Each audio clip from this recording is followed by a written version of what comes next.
Uh, RPG A Day 2017, day 19. Let's see what today's question is. Which RPG features the best writing? This is kind of interesting as like a lot of questions because I don't read too many meta plot books.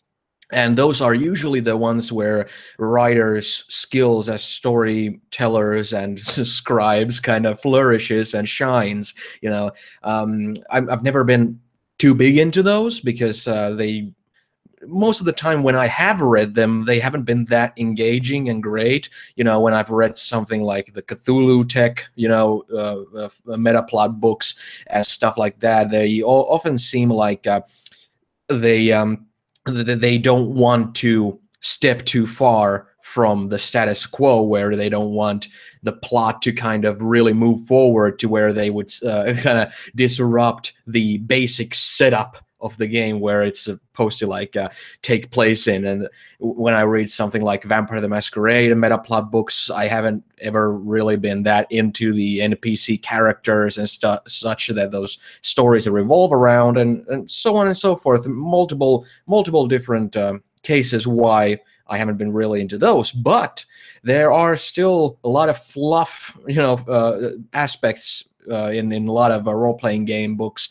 that also feature good writing in that way. I couldn't tell you really which RPGs feature good writing in the sense that they present the world and how role playing works and stuff like that really well. I will say that I was always kind of disappointed in third edition D&D in this kind of introducing a player into what is role playing, how do you actually play, and stuff like that. I was always disappointed that it took like a 1 page or something where there were these tiny boxes of what is role playing, what is this, and what is that. It felt almost like it expected a player to kind of already know what role playing was, and it all from the get go it started throwing stuff like the dungeon master is DM, the player character is PC, the non-player character is NPC, and you were like stuck with the at the second page you're already like there's so many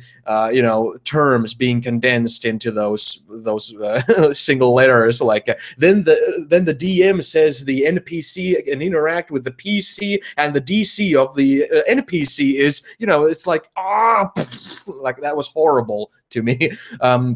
But I will mention that I have a lot of examples here. I will mention the term escapes me. Oh God! I will mention a couple of games that feature good writing and bad writing that aren't the pick I actually have here. God damn it, it's hard to speak in a foreign language sometimes, naturally, when you tend to forget stuff like this. But it happens with my mother tongue as well. When I get a term in English in my head and I can't come up with it, translations. God damn it, get to the point. Good writing. An honorable mention. I have an honorable mention and a dishonorable mention. Here is one honorable mention, and I've already made a video a long time ago about the Rokea, the Wereshark supplement book for Werewolf the Apocalypse.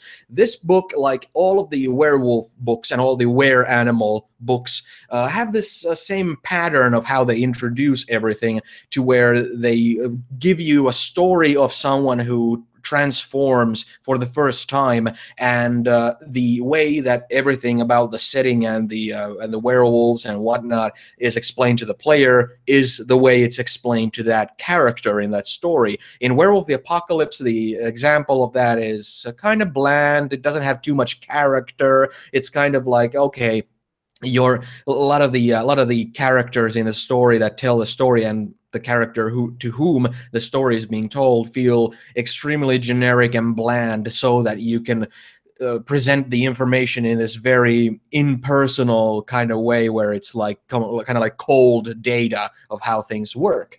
In the Wereshark book, I really enjoyed the way it's written, that to where it starts off during like a combat where a dude on a boat is like shoving like silver rings he's taking from his fingers into his shotgun and trying to shoot his sawed off shotgun at a fucking, you know, hammerhead shark man that's, you know, climbed on top of his boat deck and stuff like that. It starts with like shotgun blasts going off and, yeah, motherfucker, how do you like that? You know, I don't know how to kill your ass. You know, and a lot of the different characters who explain how the world of weresharks work to the main character have different personalities. Some are rather aggressive, some are rather aloof, some are rather demanding, and stuff like that. So there's a lot of character in there, and I love the writing because of that. It makes it really engaging.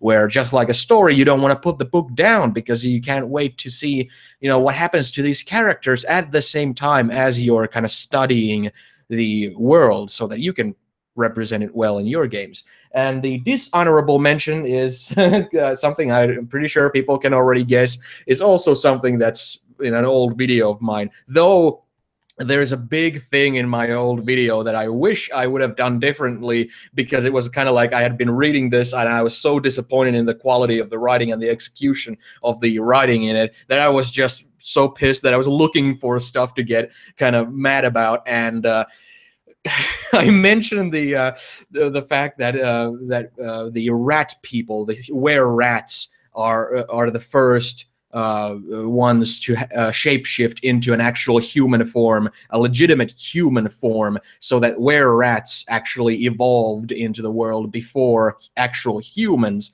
And I was like, what, did humans evolve from rats? You know, and I immediately felt like, oh, you stupid motherfucker. You know, like it was just embedded in my head, like, yeah, humans evolved from apes, not rats. Stupid son of a bitch. You know, where do you think those apes came from? You know, early mammals and shit. You know, rats were there way before. So yeah, but the thing that I said in that Mokole video about the were-dragons, the were-reptiles, still stands very much. The writing in this does everything the opposite way of what I liked about the Wereshark book. The characters are not engaging, and just like what I said about the 3rd edition D&D book, it immediately gives you this lexicon, this list of terms that the were-reptiles use, and immediately when the story starts to flow, it's filled to the brim with those terms. It's like terms that you can't right off the bat kind of get to your head and continue on reading. You will either keep on reading, kind of like glossing over the term, thinking that, okay, well, when I keep reading and there's the context to it, it'll make sense to me and I'll get what they're going after. Or you will be skipping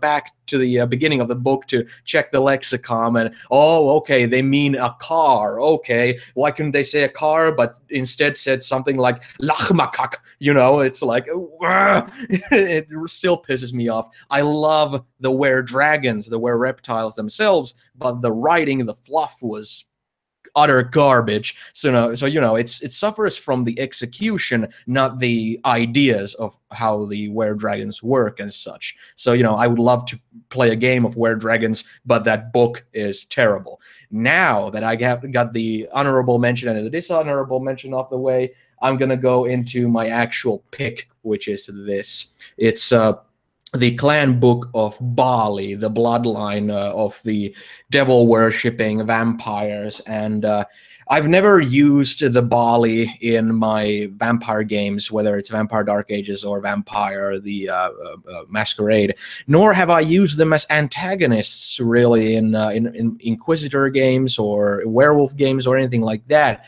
But the book itself is, like it says, let's see where it says it.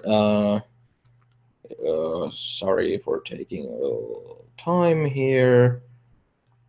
Oh crap, where does it say it?